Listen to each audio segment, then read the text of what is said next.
ಜೊತೆಗೆ ನಮ್ಮ ದಸರಾ ಇದು ಅತ್ಯಂತ ಒಂದು ಅವ್ಯವಸ್ಥೆ ಅಂತ ಹೇಳ್ಬೋದು ಅಂತ ತಪ್ಪಾಗಲ್ಲ.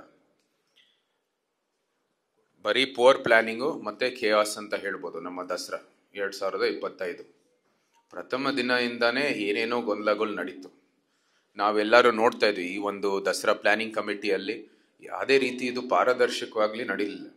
ನಾವೆಲ್ಲರೂ ಕೂಡ ಈ ಪಾಸ್ ವಿಚಾರದಲ್ಲಿ ಬಹಳ ಸ್ಪಷ್ಟವಾಗಿ ಹೇಳಿದೀವಿ, ಅಥವಾ ನಮ್ಗೆ ಇಷ್ಟೇ ಒಂದು ಪಾರದರ್ಶಕವಾಗಿ ನಡೀರಿ, ಎಲ್ಲ ಜನಪ್ರತಿನಿಧಿಗೆ ಇಷ್ಟಿದೆ, ಸ್ಥಳೀಯರಿಗೆ ಇಷ್ಟಿದೆ, ಬಹಿರಂಗವಾಗಿ ನಾವು ಇಷ್ಟು ಕೊಡ್ತೀವಿ ಅಂತ ಹೇಳಿ ಒಂದು ಚೌಕಟ್ಟು ಮಾಡಿ ಅಂತ. ಅಥವಾ ನಮ್ಗೆ ಯಾರಿಗೂ ಏನು ಕೊಡಬೇಡಿ, ಆದರೆ ಹೇಳಿ ಪಾರದರ್ಶಕವಾಗಿ ಮಾಡಿ, ಎಲ್ಲರಿಗೂ ಪಾಸ್ ವಿತರಣೆ ಮಾಡಿ, ಎಲ್ಲ ಸಂಪೂರ್ಣವಾಗಿ ಅದು ಟಿಕೆಟಿಂಗ್ ಮಾಡಿ. ನಮ್ಗೆ ಯಾರು ಜನಪ್ರತಿನಿಧಿಗಳಿಗೆ ಅಧಿಕೃತವಾಗಿ ಕಾರ್ಯಕ್ರಮದಲ್ಲಿ ಭಾಗಿಯಾಗಬೇಕಾಗಿದೆ ಅದು ನಮ್ಮ ಅಧಿಕೃತ ಸ್ಥಾನ ಕೊಡಿ, ಅಷ್ಟೇ ಸಾಕು ನಮ್ಗೆ. ಆದರೆ ಪಾರದರ್ಶಕವಾಗಿ ಈ ಒಂದು ಪ್ರಕ್ರಿಯೆ ಮಾಡಿ ಅಂತ ನಾವು ವಿನಂತಿ ಮಾಡಿದ್ವಿ ಮುಂಚೆನೆ, ಇವತ್ತು ಸಹ ನಾ ಆಗ್ರಹ ಮಾಡ್ತಾ ಇದ್ವಿ. ಅದು ಬಿಟ್ಟು ಇಲ್ಲಿ ಏನು ಒಂದು ಸೀಟಿಂಗ್ ಅರೇಂಜ್ಮೆಂಟ್ ಇದೆ ಅದಕ್ಕಿಂತ ಮೀರಿ ಪಾಸ್ಗಳು ಬಿಡುಗಡೆ ಮಾಡಿ, ನಂತರ ಯಾರು ಪಾಸ್ಗೋಸ್ಕರ ದುಡ್ಡು ಕಟ್ಟಿದರೆ ಅವ್ರಿಗೆ ಒಳಗಡೆ ಬಿಡ್ಲಿಲ್ಲ. ಎಷ್ಟೊಂದು ಜನ ನಾವು ರೀಲ್ಸ್ ನೋಡ್ತಾ ಇದ್ವಿ, ಸೋಷಿಯಲ್ ಮೀಡಿಯಾಲಿರ್ಬೋದು, ತಮ್ಮದೇ ಆದಂತಹ ಒಂದು ಅಧಿಕೃತ ಮೀಡಿಯಾಲಿರ್ಬೋದು, ಯಾವುದೇ ರೀತಿಯ ಒಳ್ಳೆ ವ್ಯವಸ್ಥೆಯನ್ನು ಸೃಷ್ಟಿ ಮಾಡೋದಿಲ್ಲ ಇವರು. ಅತ್ಯಂತ ಅವ್ಯವಸ್ಥೆ ಅಂತ ಹೇಳಿದ್ರೆ ತಪ್ಪಾಗಲ್ಲ. ಯಾವುದೇ ರೀತಿಯ ಯೋಜನೆಗಳು ಇಲ್ಲ, ಯಾವುದೇ ರೀತಿಯ ಸಿದ್ಧತೆಗಳು ಮಾಡದೇನೆ ಇವರು ಈ ದಸರಾವನ್ನು ಮಾಡಿದ್ದಾರೆ. ಪ್ರಭಾವಿಗಳ ದಸರಾ ಅಂತ ಹೇಳಿದ್ರೆ ತಪ್ಪಾಗಲ್ಲ ಅಷ್ಟೇ. ನೀವೆಲ್ಲರೂ ಗಮನಿಸಿದಿರ ಏನೇನು ಇನ್ಸಿಡೆಂಟ್ಗಳು ನಡೆದಿದೆ ಅಂತ. ಕಾಂಗ್ರೆಸ್ ಪ್ರಮುಖರು, ತಮ್ಮ ಮನೆಯವರು, ತಮ್ಮ ಕುಟುಂಬಸ್ಥರು ಬಿಟ್ರೆ ಯಾರಿಗೂ ಸಹ ಇದು ಅನುಕೂಲ ಆಗಲಿಲ್ಲ. ಇದಂತೂ ಅತ್ಯಂತ ಖಂಡನೀಯ ಬೆಳವಣಿಗೆ.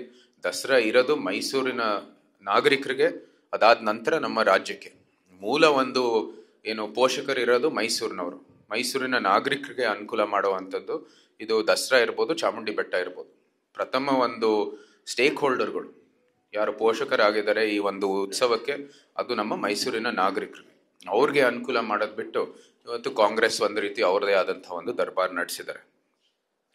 ಸ್ಥಳೀಯ ಪ್ರಜಾಪ್ರಭುತ್ವ, ಲೋಕಲ್ ಡೆಮಾಕ್ರಸಿ, ಇವತ್ತು ಎಲ್ಲಾನು ಸಮಸ್ಯೆಗಳು ಹಿಂದೆ ಹೇಳಿದ ಕಾನೂನು ಸುವ್ಯವಸ್ಥೆ ಇರ್ಬೋದು, ಆಡಳಿತ ಇರ್ಬೋದು, ಮತ್ತೆ ನಂತರ ನಮ್ಮ ಈ ದಸರಾ ಸಮಸ್ಯೆ ಇರ್ಬೋದು, ಎಲ್ಲಾನು ಕೂಡ ಇದು ಗಮನಿಸ್ತಾ ಇರೋದು. ಏನಕ್ಕಂದ್ರೆ ಇಲ್ಲಿ ಸ್ಥಳೀಯ ಪ್ರಜಾಪ್ರಭುತ್ವದ ವ್ಯವಸ್ಥೆ ಇಲ್ಲ, ಸ್ಥಳೀಯ ಜನಪ್ರತಿನಿಧಿಗೆ ಅವಕಾಶಗಳು ಇಲ್ಲ. ಸುಮಾರು 3 ವರ್ಷ, ಇವತ್ತು 2023 ಕೊನೆಯದಾಗಿ ನಮ್ಮ ಏನು MCC ಕೌನ್ಸಿಲ್ ಇತ್ತು, ಅದು ಅಲ್ಲೇ ಮುಗೀತು. ಅದಾದ ನಂತರ ಇಲ್ಲಿ ಸ್ಥಳೀಯ ಚುನಾವಣೆಯನ್ನು ನಡೆಸಿಲ್ಲ. ಅತ್ಯಂತ ಖಂಡನೀಯ ಇದು ಕೃತ್ಯ ಅಂತ ಹೇಳಿದ್ರೆ ತಪ್ಪಾಗಲ್ಲ. ಯಾತಿಕಂದ್ರೆ ನಿಮ್ಮೆಲ್ಲರಿಗೂ ಗೊತ್ತಿರೋ ಹಾಗೆ ಸ್ಥಳೀಯ ಪ್ರತಿನಿಧಿ ಇದ್ರೇನೆ ನಿಜವಾದಂಥ ಪ್ರತಿಕ್ರಿಯೆ ಸಿಗ್ಬೋದು, ನಿಜವಾದಂಥ ಅಭಿವೃದ್ಧಿ ಆಗ್ಬೋದು. ಯಾತಿಕಂದ್ರೆ ಅವ್ರು ಆನ್ ಗ್ರೌಂಡ್ ಇರೋ ಕಾರಣಕ್ಕಾಗಿ ಅವರೇ ನಿಜವಾದಂಥ ಏನು ಜನರ ಅಭಿಲಾಷೆಗಳು ಇರ್ಬೋದು ಅದನ್ನ ಈಡೇರಿಸುವಂಥ ದೃಷ್ಟಿಯಲ್ಲಿ ಅವ್ರು ಕೆಲಸ ಮಾಡ್ಬೋದು. ಆದರೆ ಅದು ಬಿಟ್ಟು ಇವತ್ತು ಸುಮಾರು 2.5 ವರ್ಷ ಏನು ಇಲ್ಲಿ ಎಲೆಕ್ಷನ್ ನಡೆದಿಲ್ಲ, ಅದರಿಂದ ಬಹಳನೇ ಕೂಡ ಅನ್ಯಾಯ ಆಗಿದೆ ನಮ್ಮ ನಾಗರಿಕರಿಗೆ. 15th ಫೈನಾನ್ಸ್ ಕಮಿಷನ್ ನಲ್ಲಿ 65ರಿಂದ 70 ಕೋಟಿ ಅದು ನಮಗೆ ಮಿಸ್ ಆಗಿದೆ 2024-25 ಫಿಸ್ಕಲ್ ಇಯರ್ ಅಲ್ಲಿ.